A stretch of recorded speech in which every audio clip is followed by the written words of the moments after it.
Hello, welcome to the channel. Thank you for being here. This is part 2 of how to grow your art and craft business this year. In part 1 of this series, I went through my top tips for transitioning from having a hobby, a craft and art hobby, into growing and building a business from it and letting your creative passion provide you with the income and the lifestyle that you want. It is such a joy to be able to day to day do the thing you love and to know that you are building a business for yourself, building a future that you love, and having the ability to work on your craft and your passion and get paid for it. So in part 1, we looked at the initial steps. So literally setting up your business, registering as being self-employed or having a business, nailing down your business name, the name you want to use for your future craft and art business, and creating that dedicated space that you're going to be working in and setting those initial goals that you're going to work towards. In this video, I want to talk more about the next steps that you're going to be working towards to actually get your work out there into the world and get it to be seen by other people who are going to love and buy the work from you. Essentially start making money, start selling your work. So one of the first things that you need to do is to identify the type of people, your ideal customer that you're going to be selling your work to. What is the type of person that is going to want to buy your work? Is it an art collector? Is it somebody who buys gifts for friends and family? Is it somebody, so from my point of view, my customer, I have couple of different ideal customers. One of them are young couples looking to buy handmade engagement rings or wedding rings. So that's one type of customer, and obviously I have a profile behind them, and a lot of what I put out there is speaking to that particular type of person.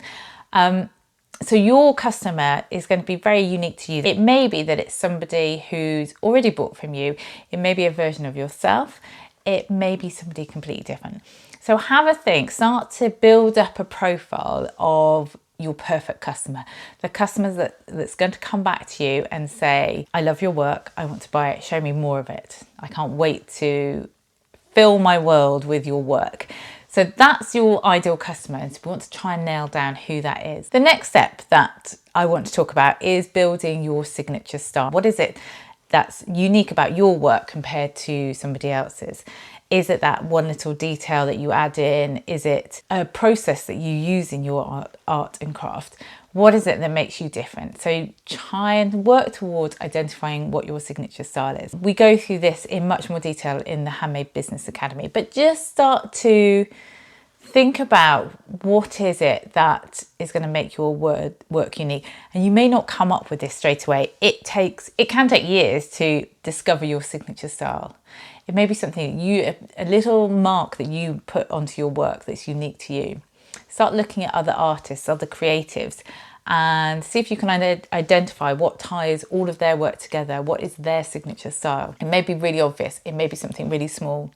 It may be that you just like working in a particular way, and so your work comes out in a particular style. That might be your signature style. But start to identify, start to think about what it could be, and what draws you to make the work that you do. So those are just some of the steps that you're going to come across as you grow your business, and that I think are really key as you're starting out to realise, to start to think about, especially your style and your customer. Who is it? Because that's going to lead into the type of branding you do and where you sell your work. It can also lead in to the actual products and the pieces that you're making as well.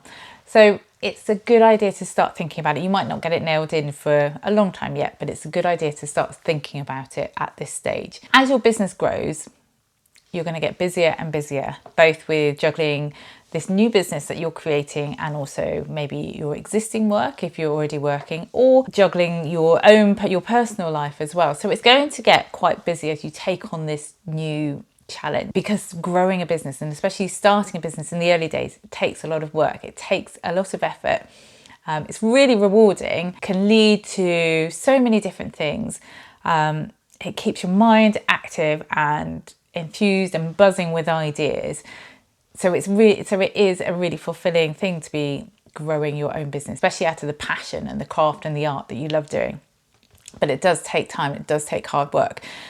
And as you grow, you're going to get busier and busier. And my other nugget of advice is to learn to say no a little bit.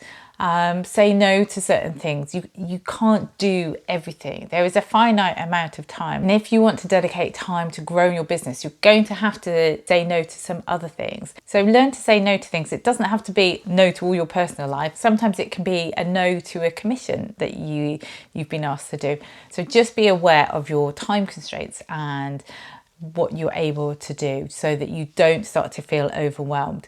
And sometimes it means saying no to yourself. Sometimes it can mean, okay, I want to get a collection ready and I want to exhibit at this show in November. It may be all these things, and you suddenly realize that actually it's going to be very difficult to meet these deadlines. So sometimes you have to say no to yourself as well and just take things a little bit slower. So if this is starting to resonate with you and you're thinking, yes, I definitely want to turn my hobby, my passion, my creative passion into a business, then please do hit subscribe, because I'll be sharing lots more videos about growing your art and craft business as we go forward.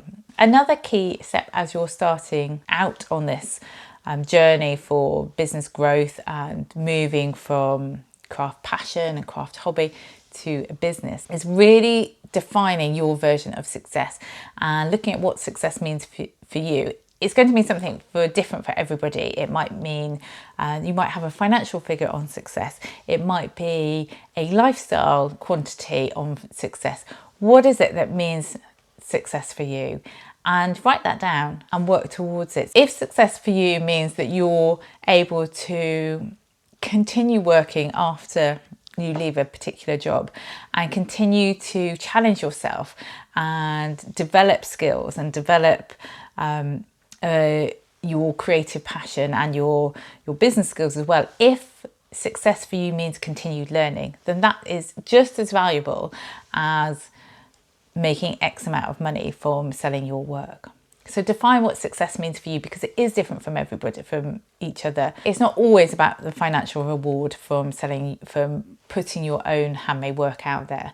It can be many different things. It can be a sense of satisfaction for yourself that you've created this body of work, and it can lead to other things as well. It doesn't always have to be about the money. Obviously, we all need money to survive and to live and to care for the people we love. But is that the only thing that makes it a success? Is there something else that's going to be a measure of success for you? And just have a think about it and make a note of that as you grow your business, because it does take time, as I've said, to start selling your work and to make an income from your handmade work. So I strongly believe that you need to uncover those other markers of success for yourself so that you can keep being motivated and moving forward. So I do hope that that's useful and some pointers to keep you moving and growing your business forward, and it's given you a little taste of the types of things that you're going to be doing in your business. There is a final part to this